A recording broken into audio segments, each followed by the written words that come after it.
Bom, hoje dando continuidade na série de parábolas, a gente vai falar da parábola do filho pródigo,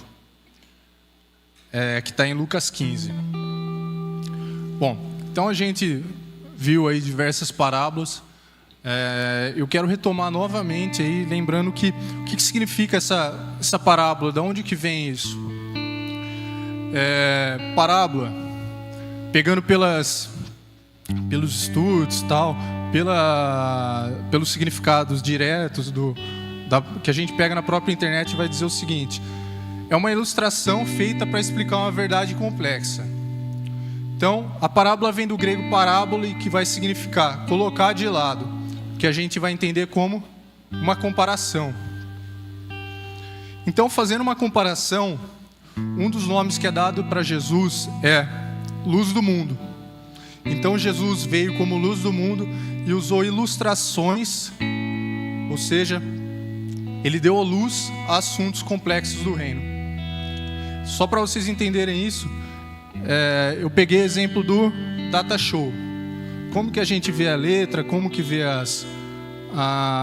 quando tem slide aqui, através de uma ilustração. Então sai uma luz e a gente tem noção, tem conhecimento do que está sendo falado, do que está sendo cantado. Então, Jesus, com a própria luz dele, ele revela os segredos do reino. Ou seja, esses são os segredos do reino chamados de parábola. As parábolas fluíam de Jesus. Amém? 1 Pedro 3,15 vai dizer o seguinte, eu vou usar tudo na NVI, viu, Pedrão? Vai dizer o seguinte: antes, santifiquem Cristo como Senhor em seu coração.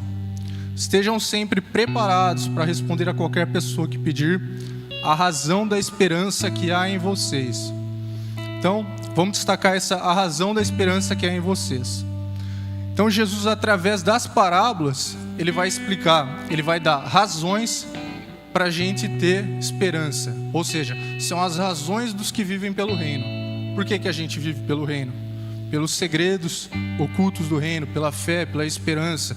Então, Jesus, através das parábolas, ele dá para pessoas como nós, seres humanos simples, sem esperança, igual o apóstolo fala, que a gente vivia sem Deus no mundo, sem esperança. Ele dá para nós esperança. Ou seja, Jesus, ele revela os segredos do reino através das parábolas e ele dá uma esperança para nós. Amém? Entrando na parábola, o filho mais novo, ele é chamado de pródigo. Vocês sabem o que significa pródigo? Eu peguei aqui 4 significados, 4 explicações por 2 fontes. Primeiro, Google mesmo. E o segundo, pelo livro do Tim Keller, Deus Pródigo. Então, pródigo vai significar 4 coisas, resumidamente, Esbanjador. Então, o filho mais novo era esbanjador. Uma pessoa que gasta até o fim. Então, era um filho que gastava muito. Desperdiçador.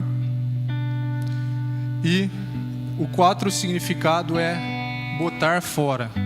Isso pela etimologia da palavra que a gente acha jogando no Google. Botar fora na obra, por exemplo, só para dar luz, quando você vai fazer por exemplo, o Gui comprou uma casa ali, amém?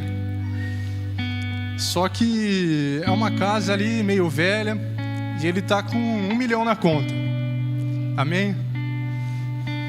Ele vai lá e vai demolir essa casa velha e essa demolição vai gerar um bota fora, que é uma coisa que ele não vai usar para nada. É entulho, é lixo. Então, o bota fora é aquele que joga fora, desperdiça, gasta, esbanja em grande quantidade. Ele colocou tudo a perder, o filho pródigo. Então, tá claro que é pródigo, certo? Tá para prosseguir. Ficando claro os significados, a gente pode entender o tema central da parábola. Do que essa parábola fala? Qual que é o segredo que Jesus quer revelar nela? Ele vai falar de arrependimento, ou seja, salvação. Pensando em salvação, a gente tem 4 grandes pilares quando a gente fala de salvação. A gente tem a criação, tem a queda, tem a redenção e tem a consumação. Certo? Ah, mas vai falar disso de novo. Só sei falar disso. Criação. O homem foi criado santo e irrepreensível, a imagem do Criador. Queda. O homem pecou e deixou de ter acesso à presença de Deus. Igual a Elida falou no início. Então tem um alinhamento do Espírito Santo aqui, porque eu também vou citar aquele texto. Então o homem pecou, parou de ter acesso na presença de Deus, porque ele deixou de ser santo como Ele, como Deus, como Criador. Redenção é a salvação dada por Deus de presente, ou seja, a graça, através do Filho Jesus. E a consumação. A consumação vai falar da finalização do plano redentivo, ou seja, quando a gente vai voltar no estado inicial da criação. Santos e irrepreensíveis. Voltando a ter acesso à presença do Pai sem pecado, que é quando Jesus volta. Certo? Então a gente entendeu o que significa pródigo, o que é claramente uma parábola, qual que é o tema central da parábola. A gente pode entrar agora diretamente no texto. Lucas 15, podem ir abrindo aí.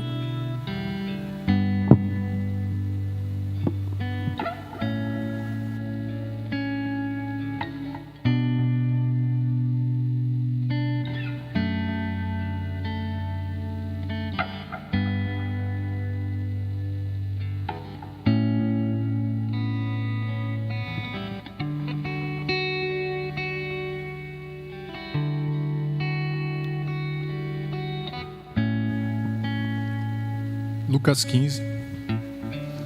A gente vai ler o versículo 1 e 2 só para contextualizar.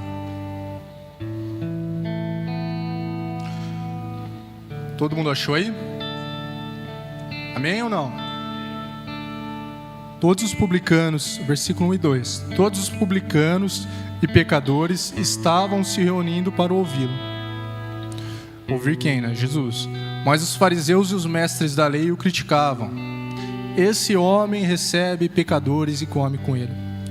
Então, para quem que Jesus estava falando? Estava contando a parábola. Fariseus, mestres da lei, publicanos e pecadores. Quem que era esse povo? Os fariseus, a gente pode comparar aos religiosos de hoje. Então, o fariseu é aquele que é o cara cheio de crítica, né? Tanto que no contexto do texto ele estava criticando. Ele é cheio de crítica e apontamento. Eles acham que são perfeitos. Eles achavam que eram perfeitos, os fariseus. Tanto que eles só criticavam, né? Mas não agradavam a Deus. Entre os fariseus tinham os mestres da lei, que eram os homens que colocavam regras pesadas ao povo, que nem eles próprios cumpriam. Jesus fala isso em muitos textos, que eles colocavam regras pesadas, que eles não cumpriam, que eles eram hipócritas. Os publicanos eram cobradores de impostos a serviço do Império Romano. Eram pessoas mal vistas pelo povo, né? A gente tem como exemplo Zaqueu, Mateus, que eram publicanos. Eles cobravam impostos acima da medida para roubar o povo.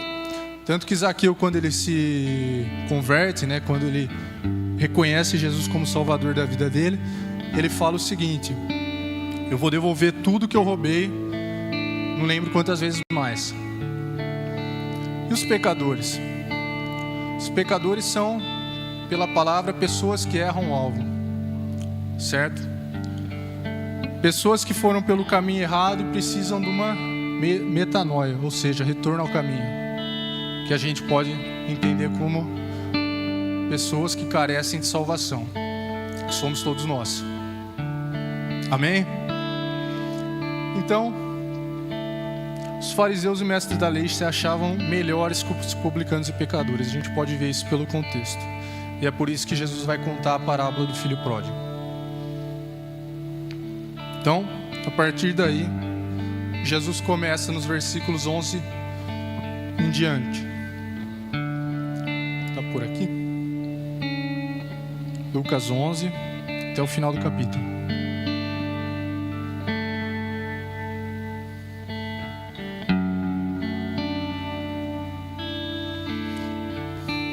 Então vamos lá. Jesus continuou. Então, antes, ele conta a parábola da ovelha perdida, da moeda perdida, depois vem a parábola do filho perdido. Então, tem sempre alguém perdido que precisa de uma salvação. Vamos entender o contexto da parábola. Jesus continuou: um homem tinha 2 filhos. O mais novo disse ao seu pai: Pai, quero a minha parte da herança. Assim, ele repartiu a sua propriedade entre eles. A gente vai lendo versículo a versículo, vai parando e vai continuando. Então no versículo 12 diz o seguinte: o mais novo disse ao seu pai: Pai, quero a minha parte da herança. Então a parábola vai começar como? A do filho pródigo. A parábola começa com o filho mais novo pedindo ao pai sua parte da herança. Ou seja, ele está revelando no que ele estava realmente interessado. Era no pai? Era na herança.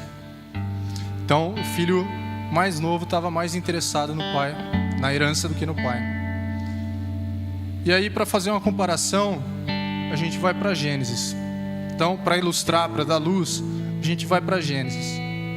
Vamos ler alguns versículos, poucos, de Gênesis.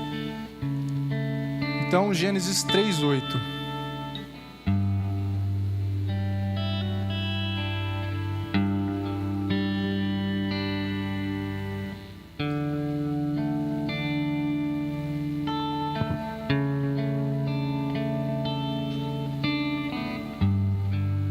Então, só o versículo 8. Ouvindo o homem e sua mulher os passos do Senhor Deus que andava pelo jardim, quando soprava a brisa do dia, esconderam-se da presença do Senhor entre as árvores do jardim. Então, o que a gente pode ver na criação, ali no começo de todas as coisas? O Senhor andava no jardim. Ele tinha contato com o homem, né? Sempre. Então, o homem estava no jardim, no Éden, ou seja, na presença, um lugar santo, né? Um lugar espiritual, na presença de Deus, e Deus sempre passava ali para ter contato com o homem, para ter relacionamento, né? Afinal, esse é o intuito da criação. Um pai que tem aquele relacionamento com os filhos. A gente pode fazer uma comparação e imaginar o seguinte: esse filho mais novo da parábola, ele vivia na presença do pai dele, na parábola, o pai da parábola. Ele vivia na presença do pai dele, na criação dele. Então ele cresceu na presença do pai. Quando ele alcançou a maioridade, ele abriu mão da presença do pai para ter somente a herança. E qual que é o problema disso? O filho, ele mata o pai no coração dele para ter acesso ao que já era dele por direito. Ele já era dele a herança. Mas ele atropelou as coisas. Ele atropelou tudo. Não quis mais o pai para ter só a herança. Ele prefere desfrutar de tudo sozinho, ao invés de ter o pai junto. Não sei se vocês conseguem imaginar, mas naquela época, esse é o tipo de coisa que era gravíssimo. Já é hoje, certo? Não perdemos esses valores. Mas naquela época, num povo judeu que tinha a Torá, Êxodo 20, primeiro mandamento com promessa, amar e honrar pai e mãe. Então, você imagina Jesus contando essa parábola para os fariseus, e eles sabendo que, né, era um confronto ali com eles. Então vocês imaginam, você tem um filho, você cria o filho. Quando ele está grande, ele fala: ó, tchau, tô indo embora. Imagina, o Duda tem a loja, o João fala: ó, pai, sai fora, quero a loja. É uma facada no coração, ele mata o pai para ter somente a herança. Só um exemplo, tá? E aqui vai estar o ponto-chave da parábola. O filho repetindo, ele ama mais a herança do que o pai. E o que Jesus nos ensina? Para a gente se fundamentar na palavra, Mateus 22:36 diz o seguinte: Mestre, então estavam perguntando para Jesus: Mestre, qual é o maior mandamento da lei? Respondeu Jesus: ame o Senhor, o seu Deus, de todo o seu coração, de toda a sua alma e de todo o seu entendimento.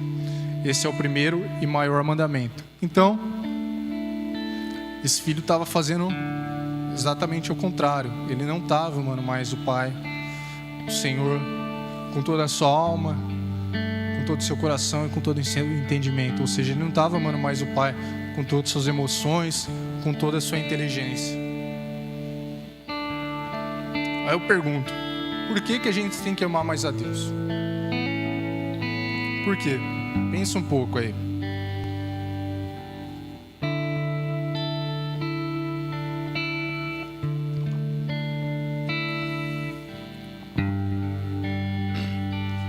Tudo que a gente decide amar mais do que a Deus se torna um inferno pessoal na nossa vida.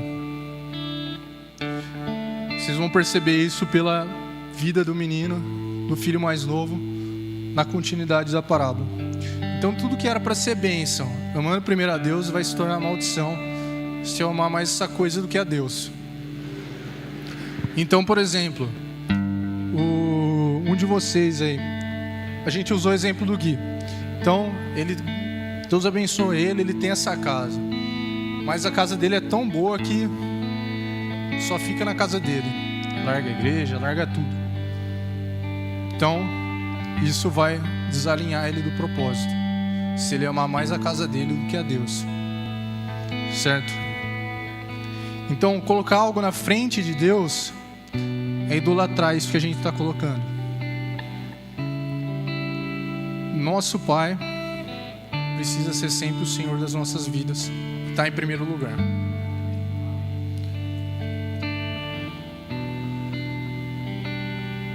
Então, por isso, pelo que eu falei, a gente precisa amar mais a Deus.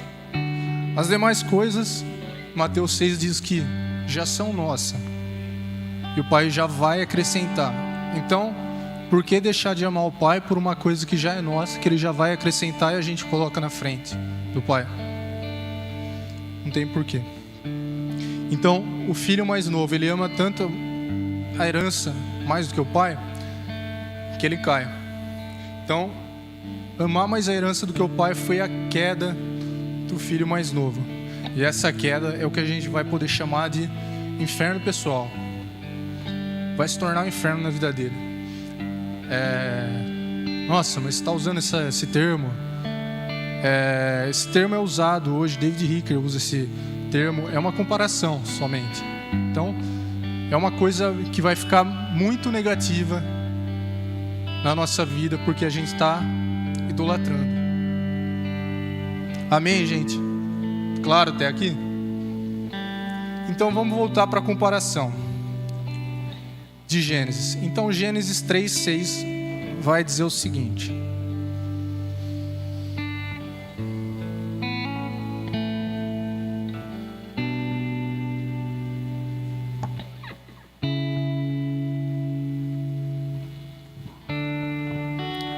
quando a mulher, Eva, viu que a árvore parecia agradável ao paladar, era atraente aos olhos, e além disso, desejável para dela se obter conhecimento, discernimento, tomou de seu fruto, comeu e deu ao seu marido, que comeu também. Então, como que o pecado vai se apresentar? Agradável. Então vai ser uma coisa gostosa, atraente aos olhos e desejável. Então tudo que se mostrar desse jeito na nossa vida quer dizer que é pecado? Não. Mas aí a gente tem o Espírito Santo para nos ajudar a discernir. Certo? Então, parecia agradável, vai dizer. Então o pecado, ele vai sempre se mostrar de uma forma muito agradável para nós. Só que ele é destruidor. Quando o pecado se mostrar mais agradável, a gente vai precisar decidir. Aí é o momento da tomada de decisão. Quem que a gente vai amar mais? A Deus ou o pecado? É fácil isso? Não. Ainda mais em homens que caíram pelo pecado, que tem a carne contaminada, igual Isaías diz. São trapos da imundícia, tudo misturado. Então é uma decisão diária de amar mais o Pai do que o pecado. O pecado é destruidor, por quê? Satanás veio para quê? Para roubar, matar e destruir. E ele tenta fazer isso mostrando coisas agradáveis para a gente cair. Então, é igual ele falou no começo, ele não vai aparecer todo cheio de chifre, todo vermelhão lá, assustador, não. Vão ser coisas agradáveis, né? Então, cada um sabe ali aonde que tem o risco de cair. E cada um tem que saber como, com a ajuda do Espírito Santo, não cair nisso. Para isso também a gente tem ajuda pastoral, né? Obviamente, que a gente é um corpo, se ajuda. Então o pecado, como que a gente pode entender ele? Se ele desvia a gente do caminho, o pecado é uma autodestruição. Então, se você tem um caminho para seguir, esse caminho te leva a Cristo, e esse caminho vai fazer você cumprir seu propósito, e algo quer te tirar disso, ele é destruidor. Certo? Então quando a gente peca, a gente se sabota. Continuando a parábola, versículos 13 ao 16. Lucas 15, 13 ao 16.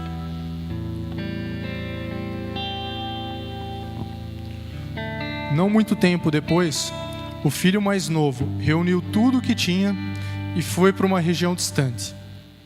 E lá desperdiçou, nos significados de pródigo, desperdiçador. Desperdiçou os seus bens vivendo irresponsavelmente. Depois de ter gasto, ou seja, gastão, outro significado de pródigo, gasto tudo. Houve uma grande fome em toda aquela região e ele começou a passar necessidade. Então o filho rico, de um pai rico, começou a passar necessidade. Por isso foi empregar-se com um dos cidadãos daquela região, que o mandou para o seu campo a fim de cuidar de porcos. Ele desejava encher os estômagos com as vagens de alfarrobeira que os porcos comiam, mas ninguém lhe dava nada. Então, contextualizando com Gênesis, no versículo 13 vai dizer que ele foi para uma região distante. Então, o pecado no Éden fez o homem perder acesso à presença no jardim. E agora, novamente, o pecado faz o filho mais novo perder o acesso à presença do pai. E esse filho vai viver uma vida miserável por ter se sabotado, por ter pecado. No versículo 14 vai dizer o seguinte: depois de ter gasto tudo. Então, o pecado, ele vai fazer a gente ser pródigo, irresponsável. Ele faz jogar fora tudo que o Pai, durante muito tempo, projetou para nós. Então, uma vida de propósito que o Pai projetou para nós, a gente perde por conta do pecado. A gente não perde, em nome de Jesus, mas se perde por conta do pecado. Então, qual que é a conclusão? O Pai, ele oferece, não estou acabando ainda, tá? Uma conclusão dessa parte. O Pai oferece uma vida de abundância e o pecado uma vida de miséria, uma vida infeliz. Versículo 16 vai dizer o seguinte: ele desejava encher o estômago com as vagens de alfarrobeira que os porcos comiam. Eu acho que nessa parte os fariseus devem ter dado um pulo, deve ter rasgado a roupa, deve ter jogado terra para a cabeça, deve ter ficado louco, porque de acordo com a lei de Moisés, o que era o porco? Um animal impuro. E querer comer a comida do porco, o que mostra? O filho está na pior. O filho mais novo chegou ao fundo do poço. E uma região que criava porcos, o que que você espera numa região que criava porcos. Então naquela época deveria ser uma região perdida no pecado, uma região totalmente zoada. Assim como o lugar que Jesus expulsou os demônios, a legião do Gadareno, Lucas 8. Então, era uma região, quem fez exame aí vai saber, de espíritos territoriais, de demônios. Era uma região que moravam demônios. Então, o filho deixa de ter uma vida lá num quarto limpinho, tudo ajeitado, com uma comida, com fartura, com uma mesa de abundância, com a presença do pai, para querer comer comida de porco, lavagem. Se o filho chegou no fundo do poço, ele tem uma oportunidade de se levantar, se fundamentando na rocha que é Jesus. Amém? Então, o fundo do poço, o fundo da terra tem rocha. E se fundamentando na rocha, a gente pode levantar.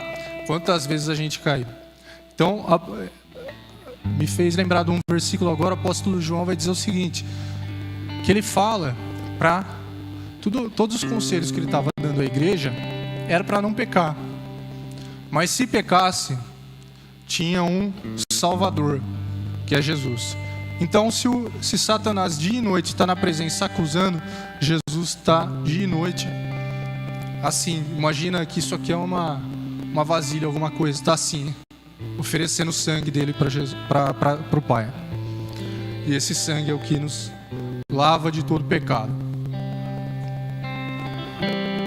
Então, mesmo que o filho caiu, diferente dos fariseus, dos mestres da lei, Jesus estava lá para apresentar uma salvação, igual a gente disse no começo. Então, essa parábola era para dar uma esperança para quem queria ser salvo, para quem queria mudar. Então, dos versículos 17 ao 21 vai dizer o seguinte, entrando agora na parte da redenção. Então, o filho foi criado na presença do pai, ele saiu, caiu porque amou mais a herança, e agora a gente entra na redenção. Caindo em si, ele disse: quantos empregados de meu pai têm comida de sobra, e eu aqui morrendo de fome?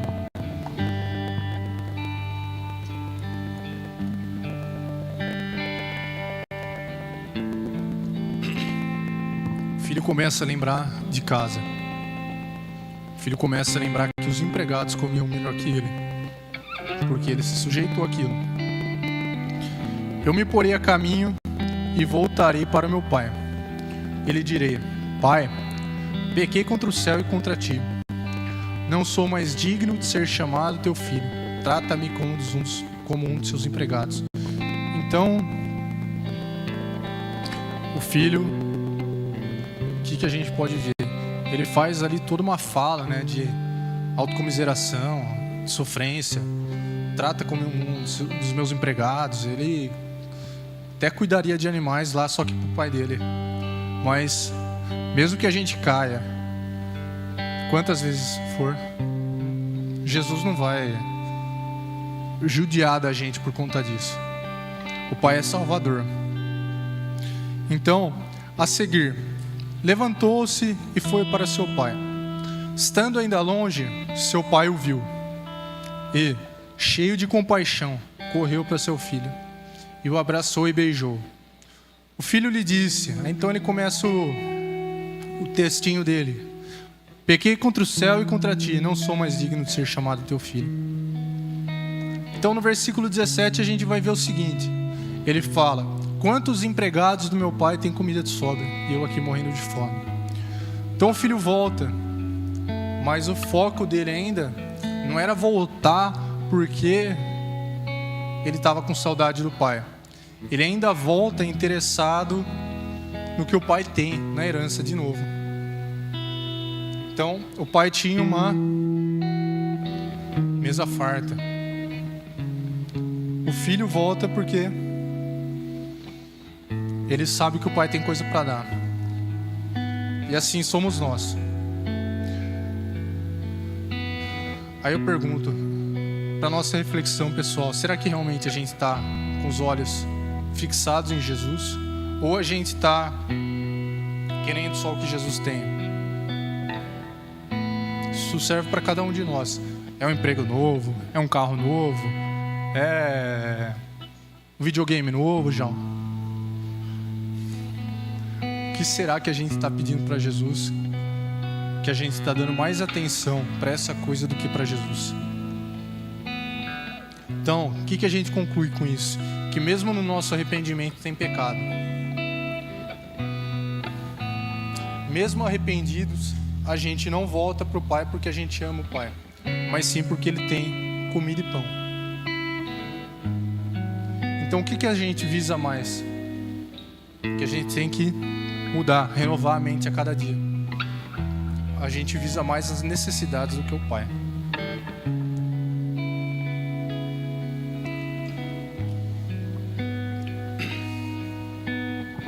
Mas a boa notícia é, isso também faz parte do plano redentivo.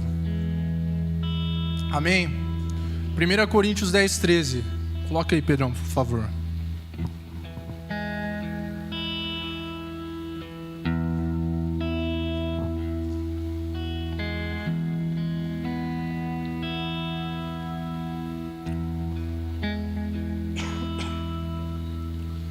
Não sobreveio a vocês tentação que não fosse comum aos homens.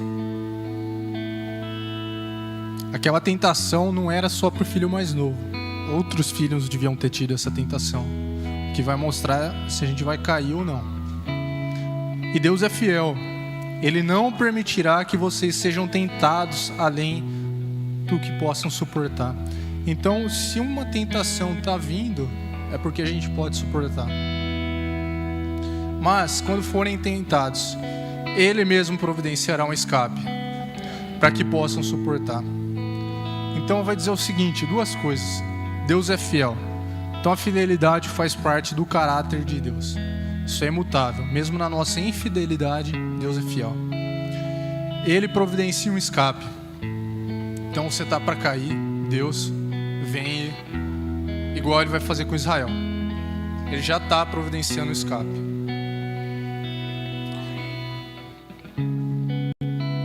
Então, como a gente disse, o Filho voltou pelo motivo errado para que a graça seja ainda mais revelada. Porque onde abundou o pecado, superabunda a graça. Romanos 5:20.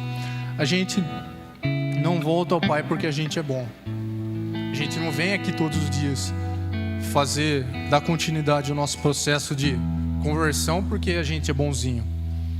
Mas sim porque Ele é bom e Ele livra a gente do pecado. Assim a gente não tem motivo para se orgulhar, mas sim para glorificar Ele. Amém? Você pode glorificar então pela salvação que Ele te deu? Isso que o apóstolo Paulo fala, se eu não me engano, aos Filipenses. Porque eles estavam se orgulhando. Aí ele conta a história dele, que ele foi circuncidado no 8º dia, tudo mais. Que se eles tinham motivo para se orgulhar, ele também tinha. E ele fala isso dizendo, estou falando como louco. Então, a gente não tem motivo para se orgulhar, mas para glorificar Jesus. Então, se a gente vê um filho caído, que é um irmão nosso, ao invés de apontar o dedo, a gente tem que ajudar ele a levantar. Então, é a graça que vai nos capacitar. Ela que nos livra do pecado. Então, esse é o poder que tem no sacrifício de Jesus.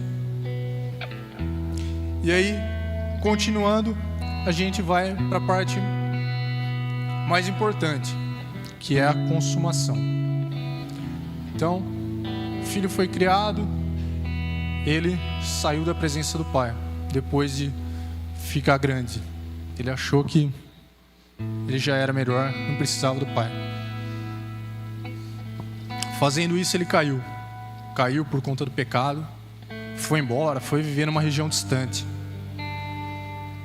Mas, através do sangue de Jesus, a gente tem como se levantar. Então, se fundamentando na rocha,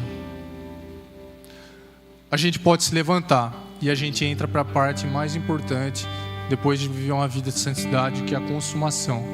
que é o que Jesus ainda vai fazer por nós. Ainda tem uma... Aí tem a hora que ele vai bater o martelo. Está consumado o plano redentivo. Então a parte 1 da consumação, a gente vai continuar lendo Lucas 15, agora do 22 ao 24. Mas o pai disse aos seus servos: depressa, tragam a melhor roupa e vistam nele. Coloquem um anel em seu dedo e calçados em seus pés. Tragam um novilho gordo e matem-no. Vamos fazer uma festa e alegrar-nos, pois esse meu filho estava morto e voltou à vida. Estava perdido e foi achado. E começaram a festejar o seu regresso. Fazendo uma comparação de novo, 1 Coríntios 13, 12.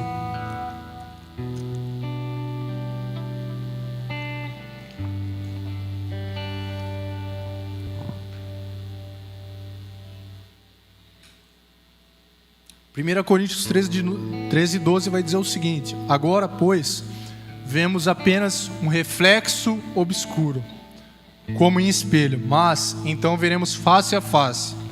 Agora conheço em parte, então conhecerei plenamente, da mesma forma que sou plenamente conhecido.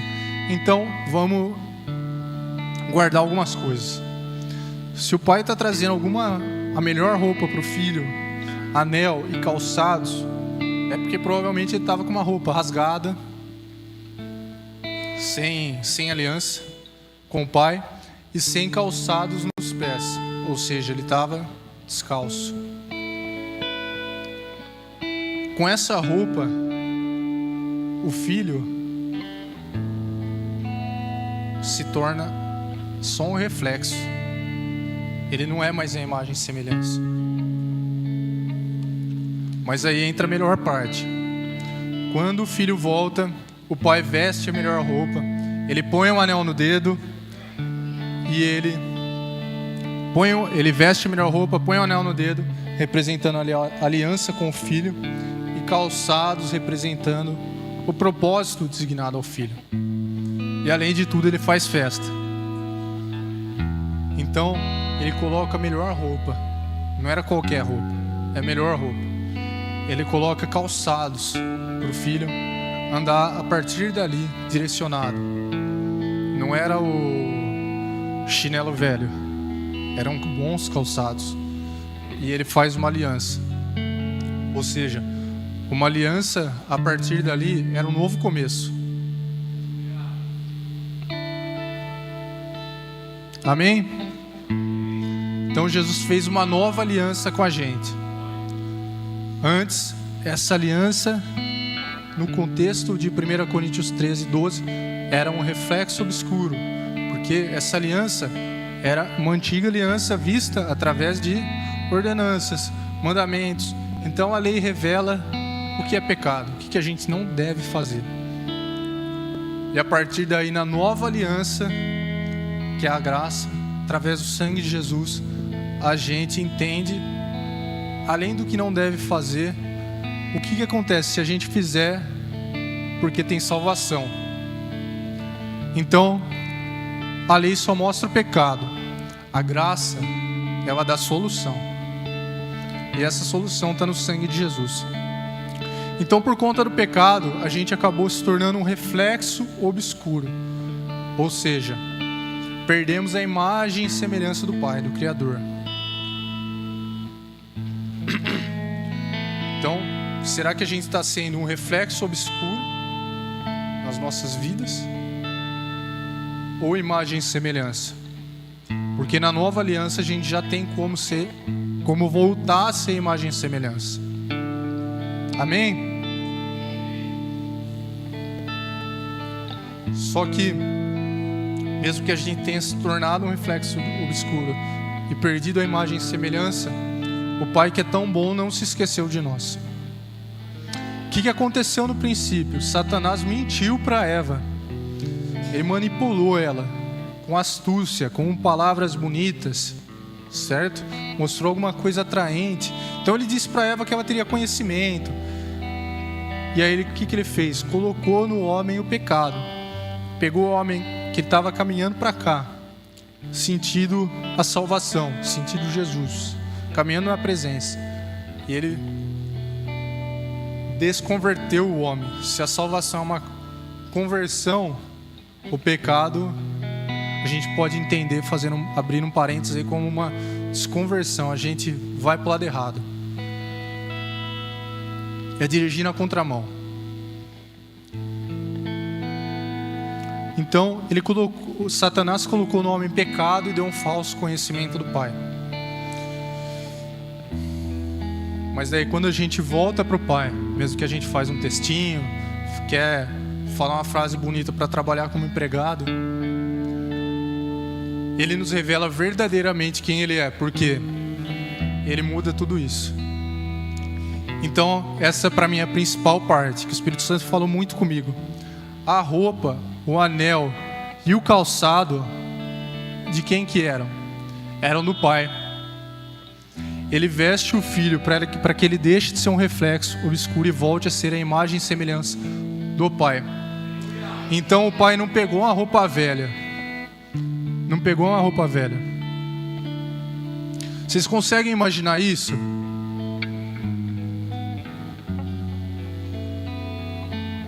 Imagina, ó. Vou usar você de novo, Gui, que está aqui na frente. Gui, tudo...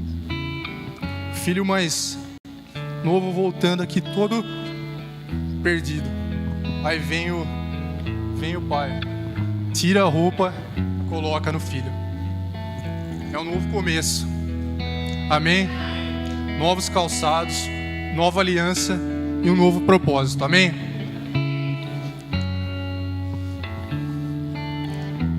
Então, a roupa, o calçado e a aliança é para que o filho volte a aparecer com o pai.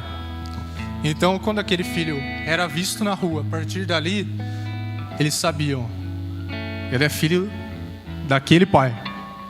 Não era qualquer pai, era daquele pai. Aí a gente entra na parte 2 da consumação, dos versículos 25 ao 32 de Lucas.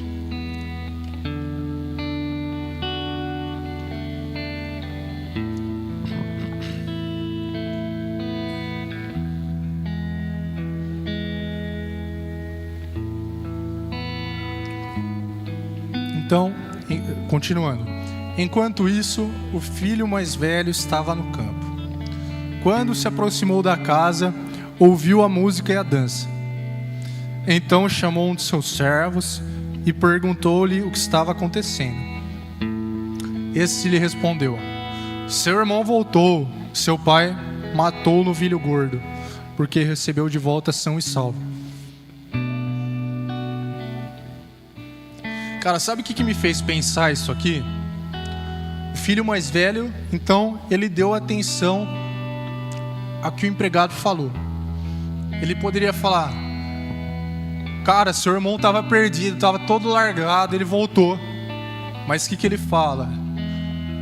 Seu irmão voltou e seu pai matou um novilho gordo, porque o recebeu de volta são e salvo. O que quer dizer o novilho gordo? Novilho gordo, vamos fazer uma comparação com o Angus de hoje? Pode ser? T-bone? Esse é caro. Tem uma outra lá que eu não lembro também. Então a gente precisa estar atento a quem a gente dá ouvido. Então a quem a gente dá ouvido. Ele poderia, o empregado ali, o servo, poderia ter, aliás, ele era servo, né? Empregado tem diferença. O servo poderia ter focado que o filho voltou, mas não, ele quer fazer fofoca. Quer falar que matou o novilho gordo. Então isso a gente pode prestar atenção em duas coisas. Se a gente dá ouvido para fofoqueiro ou se faz fofoca, né? Porque isso pode desviar alguém da salvação, que foi o que aconteceu com o filho mais velho. No contexto diz: o filho mais velho encheu-se de ira e não quis entrar. Então seu pai saiu e insistiu com ele. Mas ele respondeu ao seu pai. Aliás, vamos parar aqui. Então seu pai saiu e insistiu com ele. Então o filho mais velho, ao invés de se contentar que o irmão voltou, ele se enche de ira, porque ele deu ouvido. E aí ele faz o pai sair lá fora. O pai sair, né? Naquela época, voltando ao que a gente falou de Êxodo 20, do contexto da lei, fazer o pai sair da festa para ir receber ele que estava fazendo birra lá fora, cara, é um negócio muito grave, sabe? Vocês conseguem entender? Vocês conseguem entender um homem poderoso saindo de uma festa para pegar um birrento?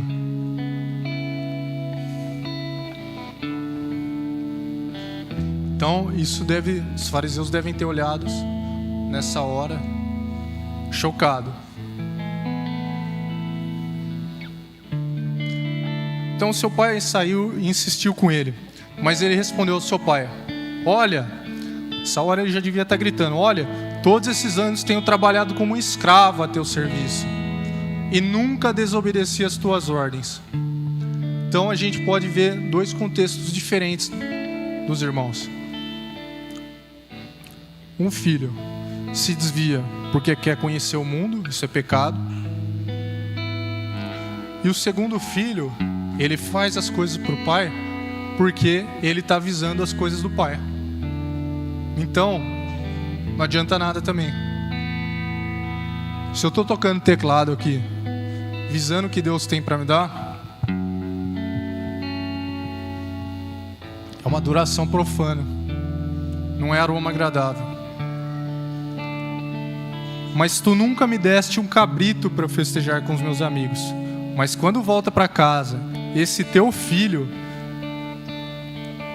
deixa de ser irmão dele. Agora é esse teu filho. Tamanha infantilidade do irmão mais velho. Que a gente não seja nem como o mais velho nessa questão de querer servir para receber, ou como o mais novo que quer sair, largar o pai para trás. Mas quando volta para casa, esse teu filho que esbanjou os teus bens com as prostitutas, matas o novilho gordo para ele. Então, João fala que para um pecado, se a gente se arrepender, tem salvação. O filho mais novo, o filho mais velho, que estava na casa do pai, ao invés de dar uma oportunidade para o irmão ser salvo, ele faz igual que Satanás quer fazer. Ele tira a roupa, ele sumiu a palavra, ele mostra o pecado, ele mostra o erro e ele não dá um direcionamento para a salvação.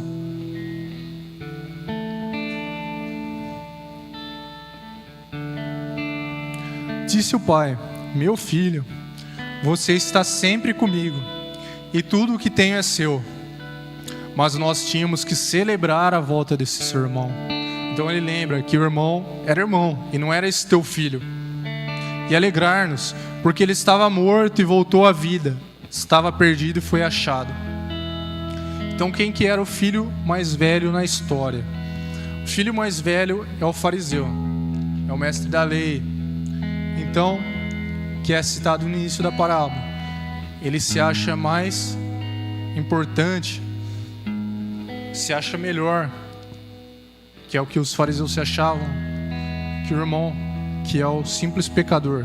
Então o irmão mais novo é o pecador, o irmão mais velho é o fariseu, que aponta. Aí eu pergunto novamente, se tem solução para o irmão mais novo, tem solução para o irmão mais velho? Tem ou não, gente? Então, o que Romanos vai dizer? Romanos 11, do 11 ao 15.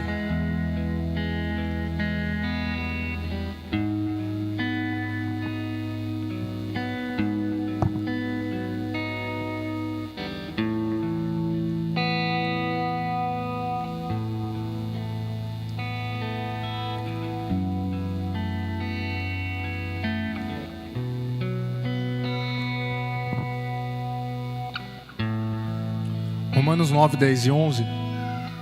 o apóstolo Paulo vai falar sobre Israel, que ele era um povo perdido naquele momento, mas que ele era a videira, e que nós somos, os gentios, os ramos enxertados. Então vamos lá entender o plano de salvação do pai para o irmão mais velho, que o plano redentivo serve para os dois irmãos. Inclusive, a parábola chama a parábola do filho perdido, mas tem dois filhos perdidos. É bom a gente frisar isso, porque são dois filhos perdidos de formas diferentes. Um muito religioso, um querendo mal servir o pai ali para receber, e outro que vai embora da presença de vez. Então são pecados diferentes, que um pai tem solução e plano para salvar os dois. Então, novamente pergunto: acaso tropeçaram para que ficassem caídos? De maneira nenhuma. Ao contrário, por causa da transgressão deles, veio a salvação para os gentios, para provocar ciúme em Israel. Então, a nossa salvação passa pelo nosso irmão mais velho, que é Israel. Se não fosse o pecado do nosso irmão mais velho, não teria salvação para um segundo povo, porque já tinha um povo salvo. Israel é o povo eleito. Nós somos o povo enxertado, que foi juntado ali. Mas se a transgressão deles significa riqueza para o mundo, e o seu fracasso riqueza para os gentios, quanto mais significará a sua plenitude?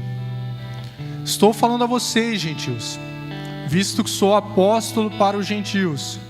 Exalto o meu ministério, na esperança de que, de alguma forma, possa provocar ciúme em meu próprio povo e salvar alguns deles. Pois, se a rejeição deles é a conciliação do mundo, o que será a sua aceitação, senão vida dentre os mortos? Sabe o que vai ser a aceitação de Israel, do filho mais velho, do irmão mais velho? A aceitação do filho mais velho, ela vai ser vida entre os mortos, dentre os mortos. Vai ser a segunda ressurreição. A primeira ressurreição foi quando Jesus levantou da cruz, Mateus 28. E depois, a segunda ressurreição vai ser quando o filho mais velho reconhecer Jesus como Senhor e Salvador. Eles vão olhar: bendito é aquele que vem em nome do Senhor. Eles vão reconhecer o Senhor, Jesus vai voltar. Essa vai ser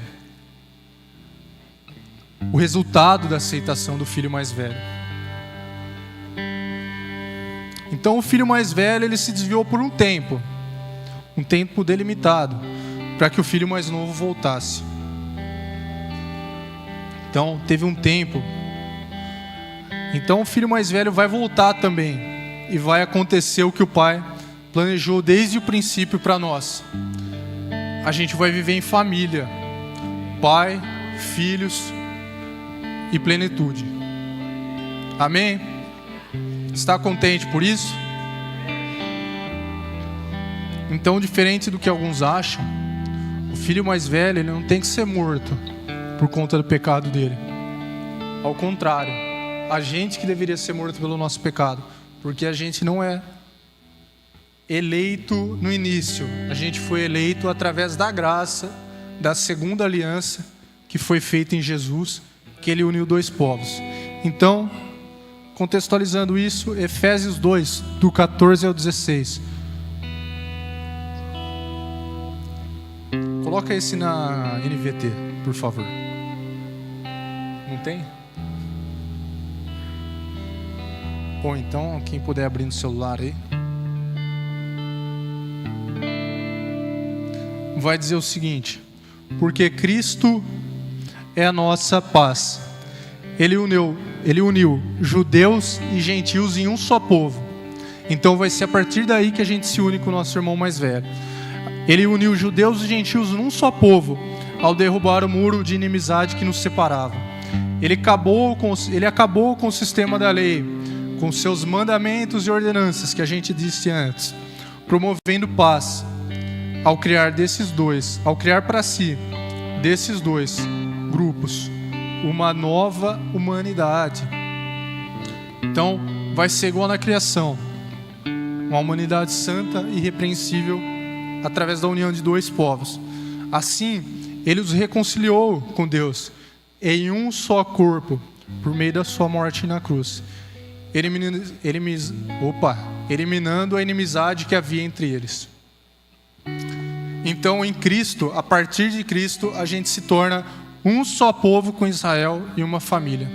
Então, a partir daí, une irmão mais novo, os caçulas, os gentios, que somos nós. Gentil é todo aquele que não é de Israel. Então, todas as nações que não são de Israel são nações gentis. Acho que é assim o plural, né? Então, a gente se torna um só povo e uma só família. A partir disso, a gente vai experimentar a plenitude do que o Pai queria que a gente tivesse vivido desde o princípio, a unidade em família. Assim como o Pai, o Filho e o Espírito Santo vivem na eternidade.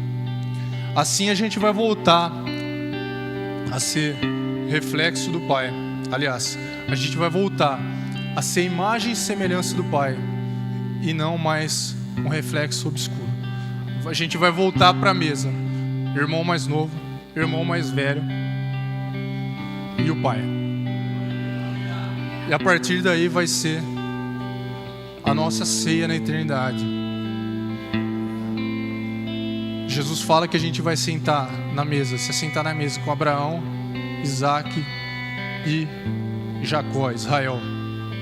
Então, a partir daí a gente vai viver a plenitude que era para a gente ter vivido desde o começo. E para finalizar, quero falar para vocês que por trás da parábola tem uma realidade. O Espírito Santo me levou a escrever esse textinho aqui. Havia uma família. Esse havia é o tempo verbal auristo, que chama no grego, que é um tempo verbal sem tempo de existência. Então havia, há e sempre haverá uma família formada por 3 pessoas. Essa família vivia em total plenitude e amor uns aos outros. Porém, essa família decidiu dar expansão ao seu amor, mesmo que isso onerasse mais gastos, sejam emocionais, físicos, de tempo ou até financeiro. Mas essa família não se importou com isso. Ou seja, ela não se importou que a criação, expandindo o seu amor, fosse dar mais gastos emocionais, físicos, de tempo ou financeiro. A família não se importou com isso. Após a criação do primeiro filho, esse filho se casa, e a primeira coisa que ele faz é se rebelar contra o pai. E por isso ele deixa de ter contato com o pai, deixando de fazer parte da família. Então ele deixou de ter acesso à presença. Não sei se está claro já para vocês quem que é essa pessoa que deixou de ter acesso à presença. Adão, no Éden. E quem que é essa família? O pai, entretanto, ao contrário do que era esperado, então ao contrário do que era esperado pelas pessoas da época, eles jamais esperavam que o filho mais novo ia ser recebido. Então, ao contrário do que era esperado, ao invés de se irar contra o filho, ele prepara, junto da sua família, então a mesma família do começo da história, uma forma, ou seja, um plano para resgatar o filho. E como que vai ser esse resgate? Esse resgate vai custar o bem mais valioso dessa família: a morte de um integrante. Então, a partir daí, a segunda pessoa da família se oferece para morrer e salvar o filho perdido. E aí, aqui eu acrescento, né, entendimento que eu tive depois que escrevi isso: os filhos perdidos. Essa pessoa morre e os filhos perdidos voltarão para casa. Essa segunda pessoa da família é Jesus. E essa família é composta por Pai, Filho e Espírito Santo. Queria contar uma coisa para vocês. A Trindade, ela também se revela pródiga, porque ela gastou tudo o que ela tinha para resgatar os filhos perdidos. Essa é a história que a gente tem para contar do Pai, do amor do Pai por nós. Essa é a esperança da fé que a gente tem para contar. Vocês conseguiram entender isso? A Trindade, a família, Pai, Filho e Espírito Santo, se revela pródiga. Ela gastou tudo o que ela tinha para resgatar os filhos. O Filho, a segunda pessoa da família, que é Jesus, ela se ofereceu para morrer. Gastou tudo que tinha para nos salvar. Vocês conseguem imaginar isso? Vocês conseguem imaginar nos impérios aí, Nabucodonosor saindo aí do império e se oferecendo em sacrifício por uma pessoa do império que falhou? Seja o rei que for, Jesus é o único que se entrega no nosso lugar. Fecha o olho, gente. Vamos finalizar aqui.